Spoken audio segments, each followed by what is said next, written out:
제가 면접 컨설팅을 하다 보면 이런 질문을 정말 많이 하시거든요. 꼬리 질문 받으면 어떻게 해요? 추가 질문 받으면 어떻게 해요?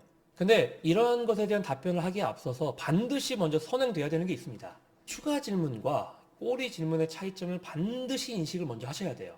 제가 이 컨설팅을 진행할 때 추가 질문은 뭔가 이 지원자에 대해 더 알고 싶은 내용이 있을 때 하는 질문을 추가 질문이라고 하고요. 꼬리 질문은 뭔가 이야기에 대한 명확한 설명이 되지 않아서 또는 그 이야기에 대한 신빙성이 의심스러울 때 꼬투리를 잡는 것을 꼬리 질문이라고 저는 표현합니다. 그러니까 일단 추가 질문을 받았다는 건 뭐예요? 면접관의 관심과 이목을 충분히 잘 끌어냈다. 그러니까 좀 더 긍정적으로 생각하고 면접관이 듣고자 하는 답을 명확하게 어필해 준다면 좋은 결과가 낼 수 있겠죠. 근데 만약에 의심이 들어서 꼬리 질문을 했다. 이러면 부정적인 거죠. 내 이야기가 진실이든 거짓이든지 간에 면접관에게 진정성 있게 도달하지 못했다. 또는 면접관이 그 이야기가 진실이라고 생각을 하고 있지 않다. 그런 내용이죠. 안타까운 거는 없는 내용을 있는 내용처럼 만들어서 한 것도 안타깝지만 더 안타까운 거는 실제로 내가 한 일인데 실제로 내가 해본 경험인데도 면접관이 그것을 사실이라고 인지하지 못하는 경우예요. 안타깝죠. 그러니까 이야기를 할 때는 그 이야기에 대한 진정성이 명확하게 전달될 수 있도록 구조를 잘 짜야 되고 말을 하는 데 있어서 영향을 미치는 비언어적인 요소들도 다 고려를 해야 되는 겁니다. 자, 그러면 여기서 이제 더 추가적으로 그러면은 추가 질문 받는 건 좋은 거고 꼬리 질문 받는 거는 나쁜 거네요? 일반적으로 맞는 말이지만 추가 질문도 경우에 따라서는 좋지 않은 경우도 있어요. 만약 이런 거예요. 면접관이 듣고자 하는 바를 명확하게 어필했다. 그럼 뭐 하려고 추가 질문을 하겠습니까? 이미 다 해결이 됐는데. 일단 추가 질문 자체는 꼬리 질문에 비해서는 좋은 느낌이라고 할 수 있지만 좋은 상황이라고 할 수 있지만 그래도 애초에 모든 것이 명확하게 설득이 돼서 다음 질문으로 넘어가는 것과 비교해서는 좋은 건 아니죠. 그러니까 쉽게 말하면 그 질문에 대한 답이 어중간했다라는 겁니다. 이런 거예요. 정우성, 김혜수 그분들이 잘생기고 예쁘다라는 것에 누가 동의하지 않는 사람이 있습니까? 누구나 다 느끼죠. 예쁘다, 잘생겼다. 그리고 그 사람들도 자기가 잘생기고 예쁘다라는 걸 굳이 어필하지 않아요. 왜냐? 존재만으로도 사람들이 다 인정을 하니까. 마찬가지예요.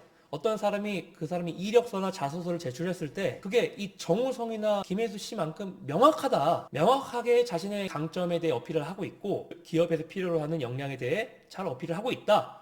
그러면요. 면접관들도 추가 질문이나 꼬리 질문 안 합니다.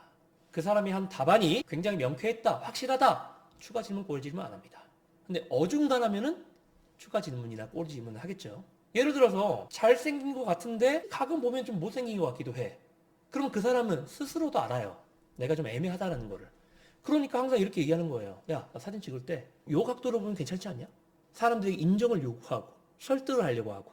왜냐? 어중간하니까요. 그러니까 이 면접에서도 막 급하게 뭔가 자기 자신을 계속해서 어필하려고 하고 불안한 기색이 느껴진다. 그럼 의심하는 거예요.